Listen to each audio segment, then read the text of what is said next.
Alexandra Lysick here with MySunshineAdventures.com. This month on the July newsletter, we're going to be featuring Joy Wade and the Pretty in Pink Foundation. Yay. Welcome, Joy! I am so excited. Yay! Yay. I'm super excited to have you here. We just did a big tour of the office. It's amazing, guys. So if you guys have a chance to stop by the office, the first thing I want to do is plug where their location is. What is that location? We are 4014 Shipyard Boulevard. Perfect.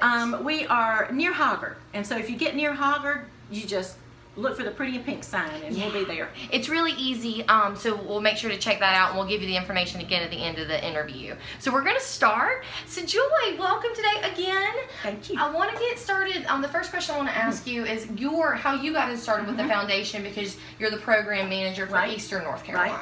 Right. I had my own little business I was doing with breast cancer.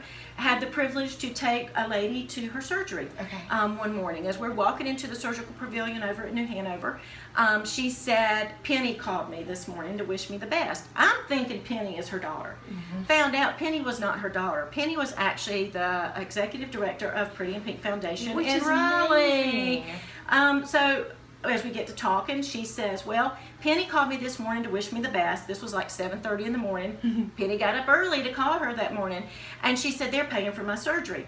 So in having this conversation with Eleanor as we're driving to the hospital, I find out that they're paying for her surgery and that that they serve people all over North Carolina.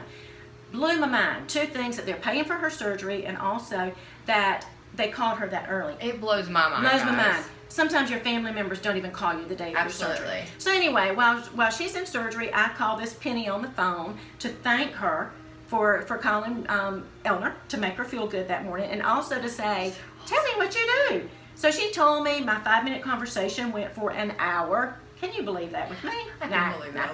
So anyway, it went for an hour. I actually got to go up to the Pretty in Pink office in Raleigh the 2 days later. She asked me, Penny, the executive director, asked me to do a couple of things. And she told me they'd be looking for a program manager for Eastern North Carolina. Well, I have a little blonde in my hair. It went right over my head that this might be an opportunity for me. But after a couple of days of being home and doing some things, I got to thinking, this is kind of fun. Yeah. I could probably figure out how to do this. So I called her back a few days later and I said, I know somebody who might like to fill that position. And she said, who? And I said, me. And she said, we wondered how long it was going to take you to figure out that we wanted you to do it. So fast forward 6 years. Here we are, getting ready to have my 6-year anniversary with Pretty in Pink Foundation, Eastern North Carolina. That's amazing. Best move I ever made. Awesome. Best move I ever made. Yes. Wait till you hear what she does. Joy, can you kind of explain? That's what I think makes her job so amazing. Just listen to what she does. Yeah. Can you kind of explain a little bit? You know, we're like you, we're nonstop. On the go all the time. Not me. You know, our ultimate goal, our very number one goal is to provide financial assistance for those folks who do not have insurance. Okay. So once you're diagnosed with breast cancer, if you don't have insurance, you're not going to be able to get your treatment. No. So number one job is to raise money that will be used to pay for surgery, chemo administration, radiation, office copays, and COBRA. So it doesn't Number pay one for job. reconstruction. Does not pay for reconstruction because you can live without boobs. Yes. You know, we have an answer to that too, though. So anyway, that's our major thing. So I get to do fundraising. The other thing that I really love to do and that I think makes a difference is as soon as a lady and her family, because her family's involved too, as soon as they're diagnosed with breast cancer, I want to get them into our office. Because, you know, the offices at the doctor's office are really, really busy. They don't have time to answer your questions and really prepare you for what's to come probably for the next year. Okay. So I'll get them one-on-one and we just go through. This is what you need to expect. This is what you can look forward to. These could be the good. These could be the bad. What's your care plan? Are you going to do chemo first? Let me tell you about that. And let's just focus on that now. But we help you through chemo with some chemo kits. Then when surgery comes, we've got some drain bags. We've got some compression bras. We've got some special pillows. Talking about how you do that. And then with radiation. So getting through those treatments, we're here to help. But in addition to that, chemo, there may be a problem with losing hair. We've got hundreds of wigs. We've got hats. We've got scarves. Room of stuff. Every day you could have a different look if you wanted a different look with hair. So we've got all of that. All of it's free.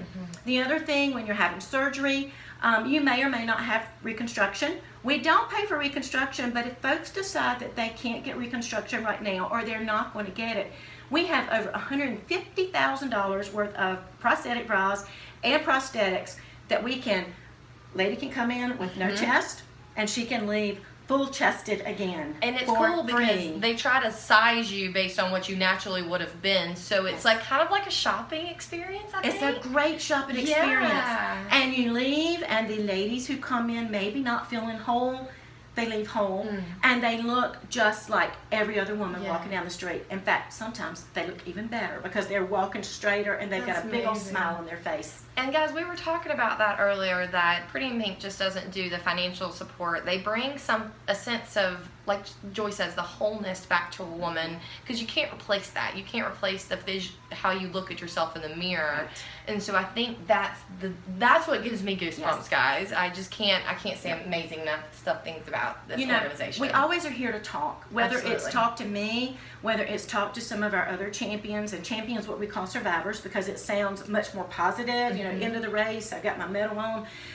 And so we've always got someone they can talk through the journey. And sometimes it's just listening.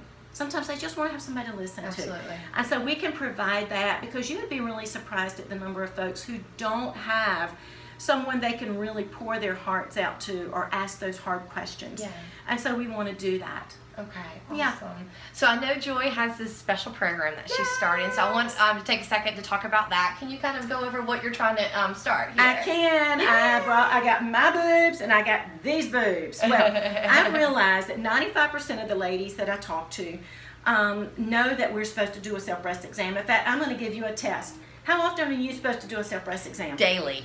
Daily, or if you don't do it daily, you do it informally. Maybe daily. every monthly? Every month, yeah. So informally, you do it daily. Shower and wash. That was an answer that got me a big laugh. You did good at that one. And then monthly, you're supposed to do it kind of formally. And we're supposed to do that, and we know it, but nobody's ever taught me how to do it. Yeah. Somebody taught you to floss your teeth, right? Somebody taught you how to look at your skin, see if the mole looks okay.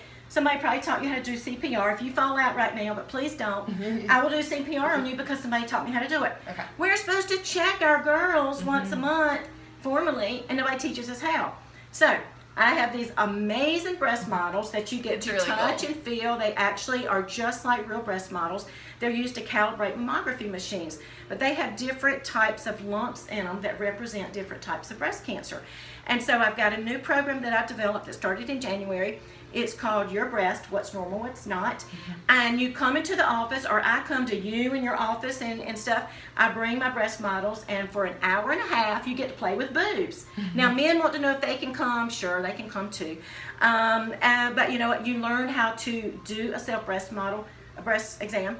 There are 5 steps. And also visually, did you know that even just looking at your breast is a way to screen? Yes. You got to look for lumps and dimples and discolorations And when or it rashes. goes in, I've listened to Joy's sucks presentation in. twice now. Yeah, and so there's so many things that you don't know. Yes. In an hour and a half, you can leave and know what to do, and then you can do it and be sure.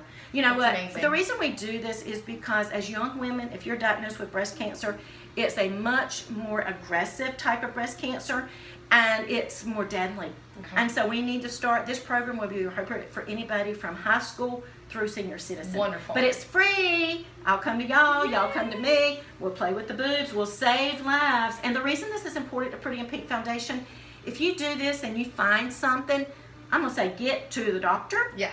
Because they can check to see if it's something to be concerned about. If it is, we're going to catch you at stage 0, stage 1. It's not going to cost much. There's not going to be much treatment Prevention. involved.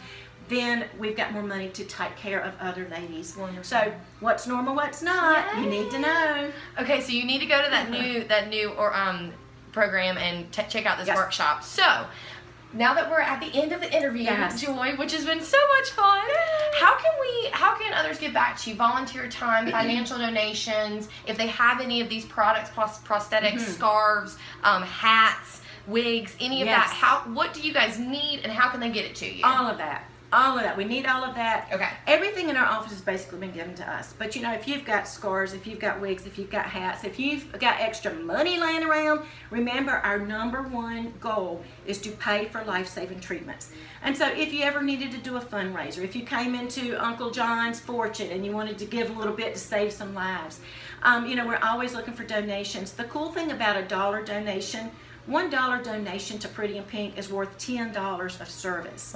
So if you give us something, just put a 0 on the end, and that tells you how much service it is. Wonderful. But volunteers, I'm always looking for volunteers, some to come in the office, some to just spread the word, and some to go out and help me with events. Okay. You can usually hear me wherever I am, but you can also call me, 910-620-9871, or if you just type in Pretty in Pink Foundation or Joy Wade, Facebook, either of those, you'll get in touch with me, or just contact you, and you know where I am. I can get in touch with her as well. Thank you, Joy, so much for joining the My Sunshine Thank you for Adventures the opportunity, and I feel like sunshine. Yay! Little ray of sunshine. Everybody have a great and sunny day, y'all. Bye. Thank you.